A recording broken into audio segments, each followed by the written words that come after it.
Today, we're going to introduce Ray Chafee and Alan Van Wagner. They're here. All right, well, thanks, Michael. I want to thank Michael and the co-op and Gina. She's just done a great job putting stuff together in the book to get back there for free. And we're happy to be able to do this. And I want to show you a little bit about how I got into this business. And then we'll proceed on here. Okay, this fellow right here, his name is David Winter, and he's featured in the June 2012 issue of Beekeeping. That's him right on the front. You can't see his face, but when David Winter was just a young guy, he was in partnership with a couple of other fellows in a bee business in Southern California, and one of the partners died, and so that left the two of them, and David had to go into the military. And so the other partner invited me to come into the business. And so it's because of this guy right here that I got into the business about, well, it was 43 years ago tomorrow that I got into the bee business. And what we were doing there, the fellow that actually invited me in was the other partner named James Gibbs. James is in his 80s now and still going strong. And David's in his 60s and going strong. And we were running at that time about 2,500 colonies. And I didn't know anything. I was a forester, I wasn't a beekeeper, and they invited me into the business knowing nothing. And the first job on April 7, 1970 was inspecting bees in the spring, and there when we inspected, we opened up every hive and dug into them and found how much brood they had and looked for diseases and assessed them for strength, the whole colony, and put them back together.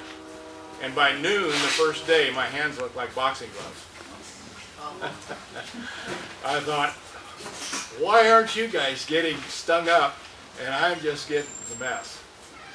And maybe I need the mic? Yeah. Okay, we'll do that.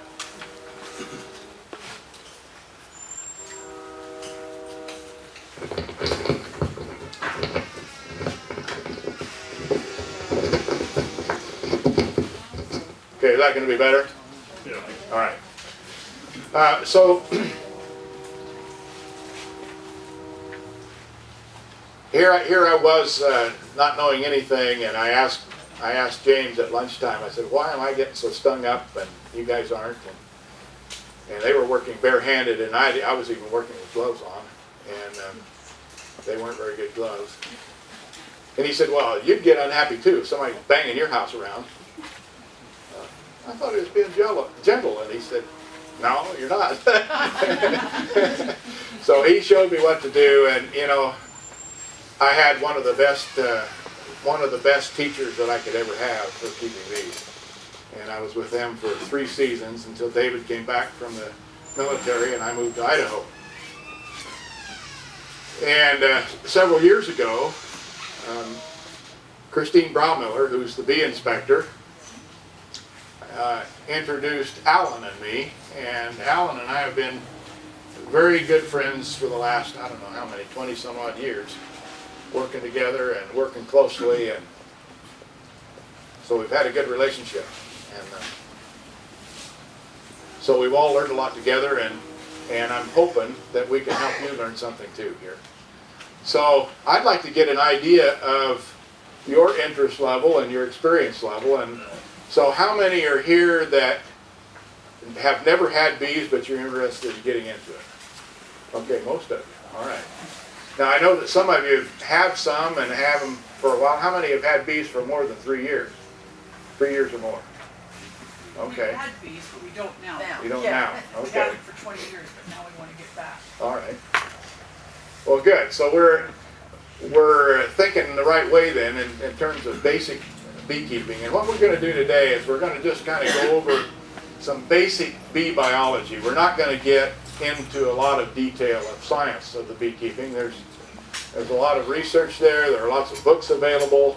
One of the best books that I've seen is this new one here that they sell here at the co-op. It's well illustrated, just has really good pictures in it, good information, and it's real basic and simple and easy to get to it. I recommend you get it. It costs $13.95. What's it called? It's called First Lessons in Beekeeping by Keith Delaplane, and Keith Delaplane has been a bee researcher for many, many years. And, very good book.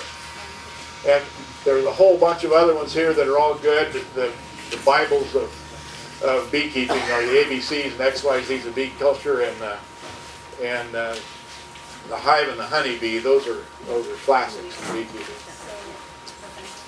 But what we're going to do here today is we'll do a little bit about the bee biology. We're going to learn something about the tools and the equipment that we use in beekeeping, 3 or 4 methods of starting new colonies, and have some suggestions about locations and different ways of placing your bees. Look a little bit at the different pests that are bothering us and what we might want to do about it. And we'll discuss a little spring and summer management. We might, depending on time, get to fall and winter management. If we don't get there, we might consider doing another seminar later on that'll lead into that, if people are interested in that. We are. Yeah. Whatever we hit on that today in 2 hours is going to be pretty little. We do have an observation hive back there where you can look and see what the bees are actually doing on the comb, and the queen is there. We do have a hive outside, but unless the weather changes radically, we probably won't get to go out and look in there. When I was making up this observation hive, I was really pushing the envelope, and the bees let me know it. About everything that could go wrong went wrong. So they even gave me a fat lip out of the deal. So I want you to be able to ask questions. We want to answer the questions. We'll have a time at the end for a general Q&A session, but feel free to raise your hand anytime during the session, and we'll try to answer your questions. Now, can you hear all right in the back now with this? All right, good. I didn't want to have to shout at you. Okay, to start out, there's a few basic varieties of bees. And the genus Apis mellifera, that's the generic name, Apis being the genus name, mellifera the species, and then there are varieties off of that. And the 3 basic ones that we're going to look at or talk about are the Italian variety, which is a yellow bee. That's Apis mellifera linguistica. And then the carniolans, which these back here in the observation hive are carniolans. They're a darker bee, not quite as dark as the Caucasian bee, which is the next one. The Caucasians are very dark bees. They're very gentle, but not as productive up here, and so not actually used very much. I had Caucasians early on here in Idaho that they were wonderful bees, very gentle, but just didn't do what I wanted done.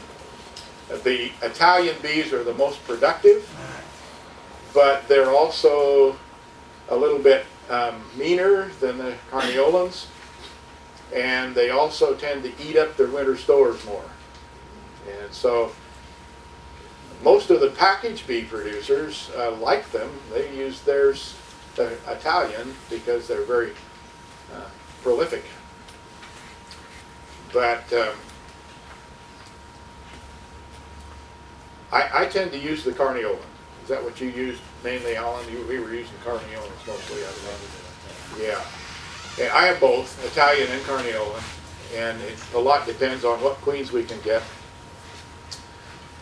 And so that's basically what we're going to look at there. You'll see when I put up some slides, you'll see a little bit, most of them are on the Italian side on the slides.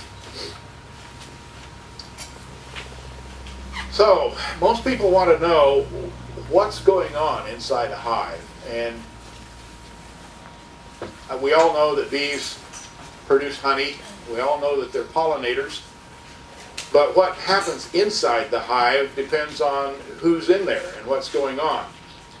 So most of the bees in the hive, a good working hive in the summertime could have 50 to 80,000 bees in it. And most of those are going to be worker bees.